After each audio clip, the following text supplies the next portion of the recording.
Do you still love me or not?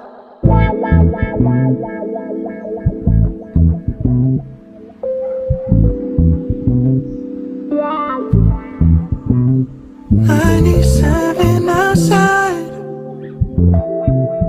So hi, welcome back to Frankly K. You are now watching Frankly Financial, where awareness and clarity means power. Here overall on the channel, I do these Frankly Financial videos, so financial literacy videos, book reviews, which I haven't done in a long time. I'm thinking of compiling all my old ones and then re-uploading them into one long binge. It's kind of like a re-entry point, because guess what? In October, I'm going to do what I've called Oktoberfest. It's basically going to be like a little campaign I do every once in a while, kind of just to get my channel out there, hitting some algorithms. And it's just going to be a little campaign of me doing all kinds of regular things, just basically what I do here already, but the upload is going to be really aggressive. I'm aiming for every day, but it might end up being every other day. It just depends on how my space issues work out, like phone and computer. We're working at limited capacity here, so I have to be able to purge all this stuff and blah blah blah blah blah blah blah. So I do book reviews book reviews here, but that's coming back in Oktoberfest. Surprise. Spoiler alert. I also do vlogs and journal with me's, which there is a unlisted playlist. So if you're on my channel, you can't see it, but if you go to my playlists, you will see all the journal with me's that I've ever done. I mean, it dates many years back now, because at first I was like, I'm going to take this down and put it on another channel. That's why I unlisted it, but I decided to just keep it here since I was going to do journal with me's anyway. And also that is also coming back in Oktoberfest. So that's another thing. It's just to reintroduce some of the things that I used to love doing here. I was debating on bringing back gaming on this channel, but me and my sisters have decided to open a separate gaming channel. Had a little problem making the Google account to make the YouTube account for it, but I got it back. Just a low-key, relaxed, but fun, maybe a little chaotic gaming channel. We're not overly competitive, or at least I shouldn't speak for everyone. I'm not the spokesman. I didn't get any permission. I'm not overly competitive, and I don't think my sisters are overly competitive either. So you're not going to see too much like being too hard on herself about games and stuff. Also, I'm probably the only one that has videos with my face in it. Both of them, I don't think that's their thing. Early videos you'll see that used to be on this channel, they have my face in the corner. However, as we do newer videos, I'm just going to take my face off, and I may or may not do a voiceover, just to kind of match the aesthetic over there. So, and also, like, I have 2 channels, 3 if you count my official channel where I put like my short film and like experimental things, like film wise, film wise, let's just say shorts. I feel like it's a lot of audacity calling it films, but I did try really hard with the one short film that's on there, and it was, oh man, that's 8 million years ago now. But I had my face on like 3 channels, so I don't really need it to be over there. So you're only going to see it in the early videos because they're old videos from this channel. So the gaming's not coming back here. It's going to be over there once that channel gets all set up and I can source their videos from them. So yeah, those are all the things coming back for Oktoberfest. Hopefully you'll come back for Oktoberfest too, okay? Love to see you there. So today's video is Frankly Financial, as you saw in the title. That's why you clicked on it. They're probably, at this point, my most watched besides my clothes videos.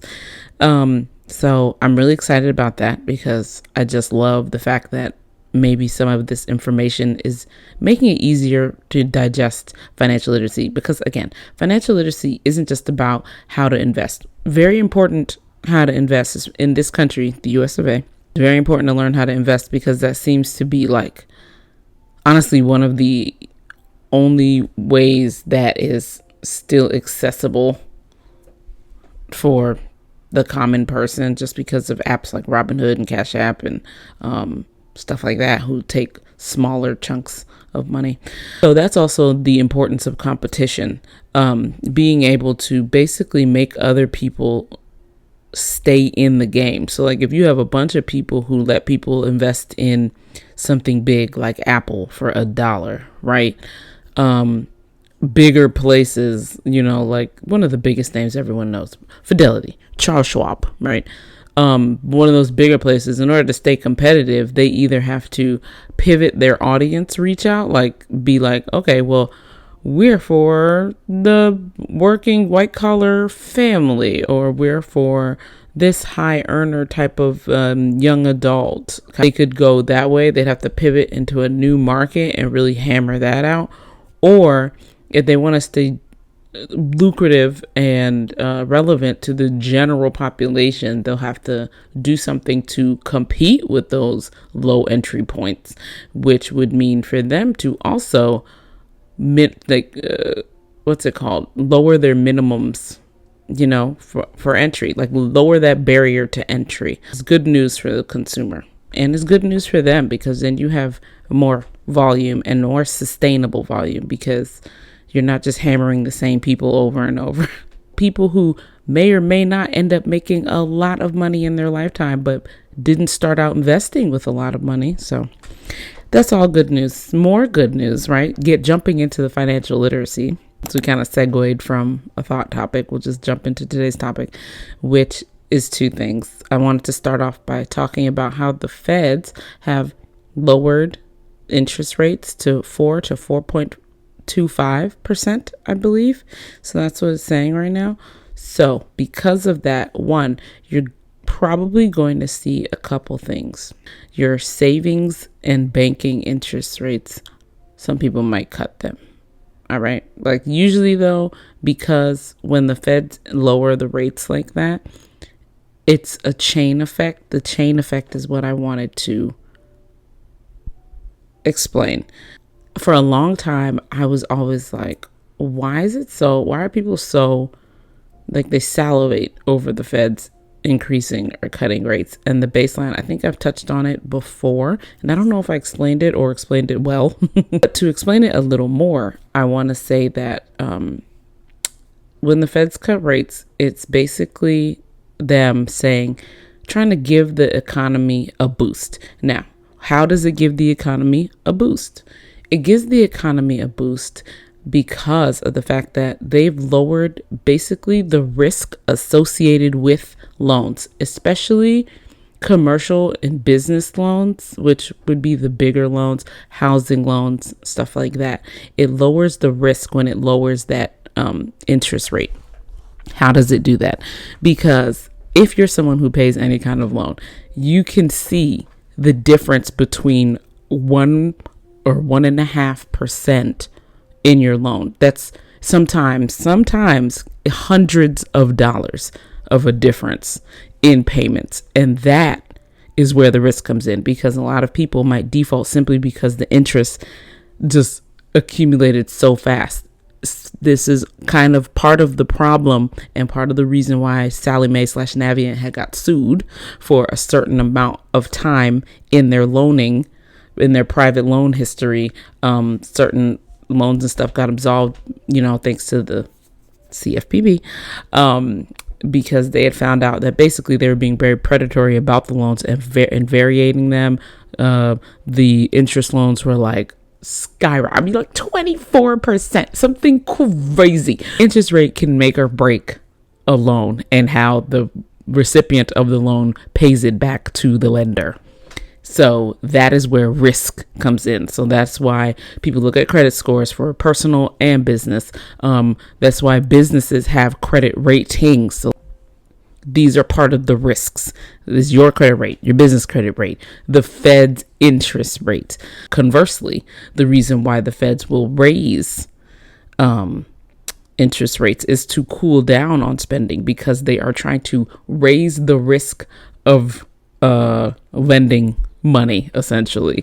Like, there's more interest rate attached now. Like, this can get a little dicey, so people slow down. It cools off the market, is what they like to say. It cools off the market, so people aren't just lending money like crazy. So now they've dropped it a little bit. due to pressures, I think they voted 11 to 12. Not I think, I just saw it. They voted 11 to 12. And so, except one, the newest person in the feds was like, I don't know, y'all. So we only can see if this is good or bad. They said it was because they did it in response to the really bad unemployment rate. So the unemployment rate and the rate of hiring has hit like a stagnant point. They're saying like it's the lowest it's been in years, and it's kind of at a frozen point. Like they're like frozen. In theory, the interest rate being lowered would help with business hiring because they'd be able to get more investment into their company.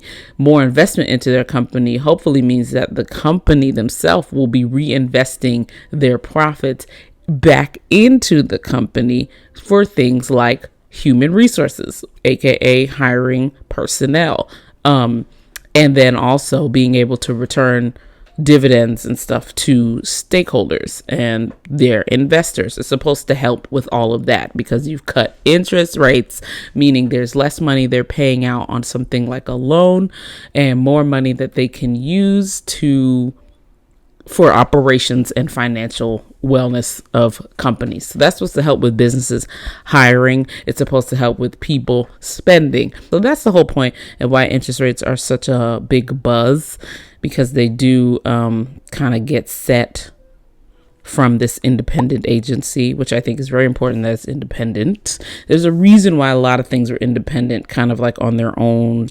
wheelhouse, simply so that they remain bipartisan and they do what's best for the country's well-being overall, since there's so many different types of people, so many different types of needs. But the executive house can get pretty partisan, right? Like that's literally getting voted in by your faves. Okay, so keeping other things that run the country or that assist in running the country bipartisan, I think, is really important. So it's good that it's an independent agency. However, it should be able to be under scrutiny by a watchdog like the CFPB, which I will never stop talking about them because of how important that agency, that bureau was. And the fact that they are frozen in time is crazy. So let's move on to the other topic. The other topic has everything to do with the government. So again, a nice little segue. Go me. This big bastardly bill. It is literally just full of them rescinding money from stuff and putting it towards the military. Like, okay, the military, when I was reading it to my sisters aloud the other day, the military, I did not even go through the whole section where they were titling all the new money they need for all the new military gadgets, for building new military gadgets, for fixing old military gadgets, for research into making new military gadgets. A lot of it was drones. A lot of it is basically pouring more money into tech and stuff. I mean, billions. I guess they made up for it because they went through the entire anything environmental. All their money got rescinded under the guise that it was unobligated funds. It's bananas. In case you didn't know that, if you're into environmental things, you probably already knew this already. You know what? Today's video, the running theme here is chain of events or cause and effect. Let me leave you with this question, and it's an honest question that I have, because I'm like, this is why I'm doing financial literacy, because convoluted text that they love to play games with semantics. You understand? Like, I can't stand it. Everyone does. Everyone loves to do this. And I guess it makes them feel like they can hide the truth in plain sight when they do that. And they can, because no one's bothering to what they should be doing, and it's put it in layman's term. Like, what's that phrase? My mother told me this a long time ago, and it's actually a famous phrase where it's basically saying, if the professional cannot break it down to you in a way that you can understand as someone outside of the profession, then they don't understand it either. Okay, they're just regurgitating things they have heard. All right.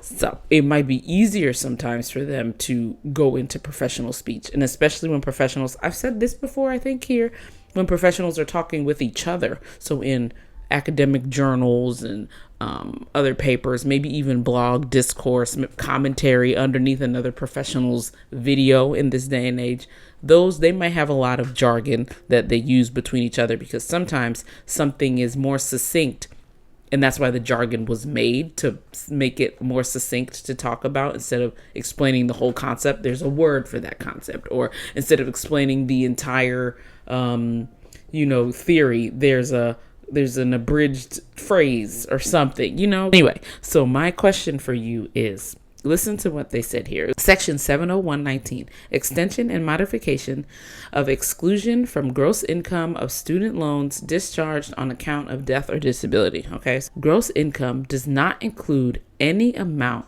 which would be includable in gross income for such taxable year by reason of the discharge. Tell me what you thought that meant. Anybody? Okay. In the case of an individual, your gross income does not include any amount which would be includable. I'm going to do more research about that, but I need to figure this out.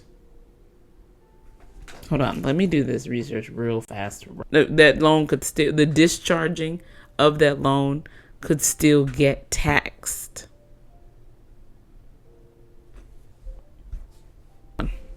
Let's move on and out of student loan territory, because, like I said, the student loan portion is now going to be part 2, even though it's supposed to be in this video.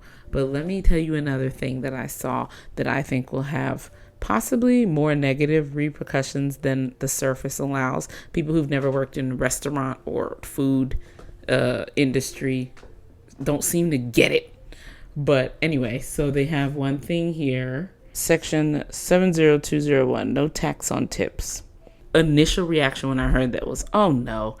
And I know most of the time it's like, wow, this is great. And someone who gets tipped might be thinking, wow, this is great. And it could be great. It could be great. But restaurants are kind of crazy. Bars, I'm not sure about the bar scene or anything like that. But restaurants and any place else you tip, they're kind of crazy because you have to tip out. So you don't just, your tips don't all 100% go to you. Even the cash in your pocket. Now you can hide it if you can, but like the cash in your pocket even has to go to the manager, depending on your situation, depending on the restaurant. Most time, like these chain restaurants, family restaurants, you tip out the manager, and then you have to share the tip with the rest of the place. Or sometimes the manager takes this big ass chunk and it'd be like it's for the house.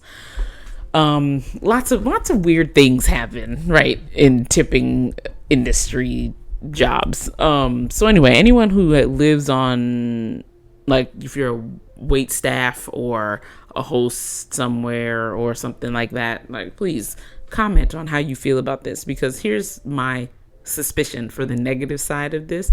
The fact that tips are not taxable anymore will give restaurants more incentive to keep the hourly wage of the wait staff as suppressed as possible. Because that was already a big problem in this country because of tip culture that restaurants created. They give wait staff actually bar so far below the bare minimum, and their compensation is, well, they make all this money on taps. So now that tips aren't taxable, they want to probably create the rumor mill, like, oh my god, they have all this unlimited money that's not even taxable. Why should I be paying them? It's only going to hurt them to pay them more money that's taxable. So that's what I think they're going to do. They're going to start suppressing wages again, just because of this whole no tips getting taxed thing. That's my, tinfoil hat about that.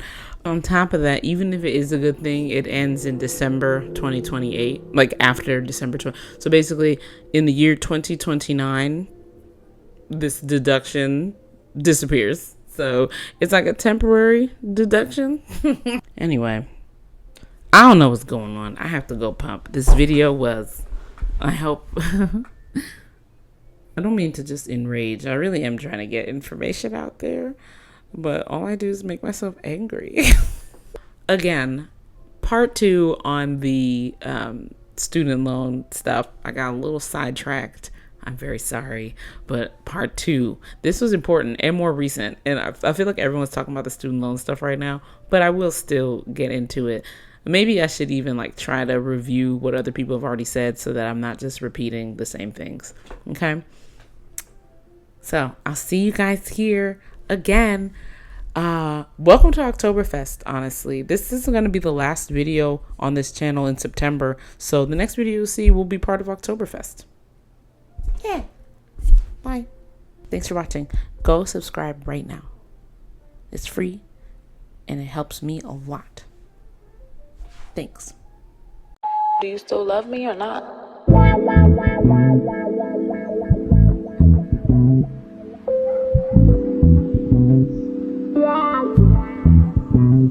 I need 7